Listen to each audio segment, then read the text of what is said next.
Okay, so I want to come close, like kind of like almost like I'm telling you a secret. So, if you had 3 minutes to break the mold, what would you do? What would you say? If you know me, you'll know that I have a lot to say. So, the producers of this show, they gave me a time limit, 3 minutes. So in just 3 minutes, I'd love for us to discuss diversity, what it really means, and who's been left out of that definition. So I don't know if you've seen our most recent concerts, but what you should know is that today's guest was very instrumental in putting together what is a very accessible concert format, the Jazz Hands Concert Series. Now it's time for, you guessed it, facts and stats.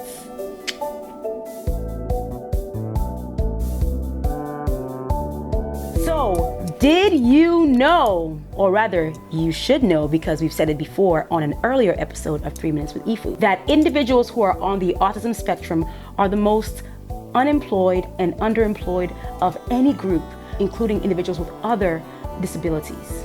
Did you also know that there are over 4 million people working in the performing arts industry in the United States, including both on and off the stage? Did you also know that in Article 30 of the United Nations Convention on the Rights of the Child, that access to and participation in the arts is a right, not a privilege? It is the right of all children and people to engage in their communities, to participate in cultural, artistic, and recreational activities in accessible formats. The key word here is accessible. But while access to the arts is a right, there are many individuals, including individuals who have autism and other diagnoses, that may not have equal or equitable access to the arts. Is there more that can be done to create more access to performing arts, both on and off the stage, for individuals who have different diagnoses such as autism? Accessibility and inclusion do not stop in the audience. It also includes the stage and behind the stage as well.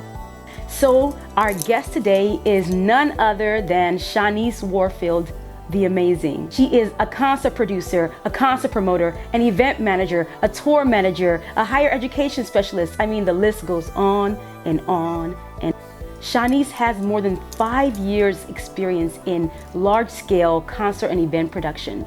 She's worked with phenomenal artists like D Smoke, Tierra Whack, Coco Jones, and more. She has also coordinated concerts in partnership with Live Nation, Occidental College, and Jazz Hands for Autism. So, without further ado, please join me in welcoming Shaneice Warfield to 3 Minutes with Ifu. Welcome to 3 Minutes with Ifu. We are here with none other than Shaneice Warfield, the amazing. Hello, everybody. Hello. She insisted on putting that. I had to because I mean she is amazing. Walk us through your journey so far as a professional in the entertainment industry. Sure.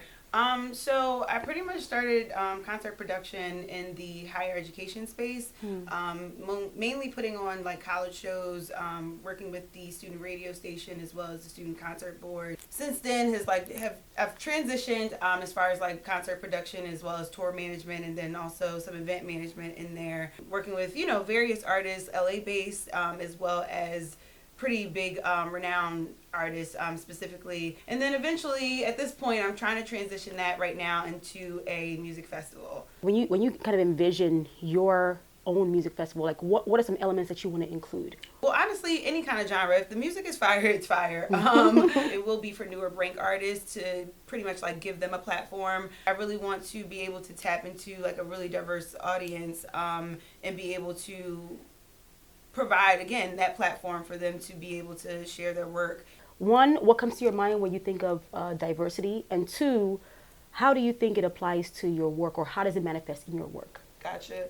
Honestly, it's just like culture, representation of various cultures, or ensuring that representation specifically is represented in various spaces, whether it be through music or the people that I actually have on my shows, or, the people who are actually working as staff. And as far as like how that plays into my work, being intentional about, who's on my team incorporating, younger generations as well as like all ethnicities and backgrounds, anything that can contribute to a different perspective, a different viewpoint on life, I actually, kind of consider diverse. So when I think of diversity, I think of culture, I think of ethnic backgrounds, I think of age, but also think of like, disability and accessibility.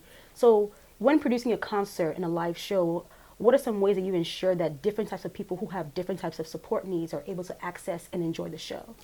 It's actually federally required that we incorporate specific support spaces, if you will, to ensure that we're able to support their needs, and make sure that they are able to enjoy the show just as anyone else. Awesome. So now I want to talk about barriers, right? So like, what are your thoughts or your opinions about what the barriers to accessibility in the industry is? Honestly, I would probably, again, just go back to like lack of education and just like folks in those industries like not knowing, industry leaders, if you will, as far as like maybe some of the barriers or just hangups of like not kind of tapping into more of a diverse audience, whether it be for staff or for different shows, if you will. I think it's just a barrier of like fear of like, I don't know how to support them. But, kind of hearing you say just like, or me saying like, there's nothing to really alter is just like, well, kind of like you have a preconceived notion, if you will, of like, oh, I need all these things to support. And it's like, well, no, you can just proceed as normal. Yeah. Our two biggest concerts last year, you were at the helm of that. You were our production manager for those concerts. And I'm curious to know, working with Jazz Hands for Autism and producing those concerts, was there anything that you learned about, anything new that you learned about creating accessible shows for people of different backgrounds, support needs? I mean, honestly, just in my experience with working with you all, I don't really feel like I had to like do or alter too many things. Specifically, obviously just being a little bit more knowledgeable now and educated again, as far as just like certain sensitivities to various sound things. I don't feel like I've had to, kind of like do too much and alter too much as far as like my production scale, which also is really like more of a testament to, neurodivergent musicians being able to still operate as normal in like a normal space. To me, what I hear when you say that is that when you give a person an opportunity to show you their best, they can do that regardless of what their support need is, right? For sure. So I think that's really powerful. So thank you so much for making time to be on 3 Minutes with Ifu, and it's been a pleasure. Of course, thanks for having me. Yay!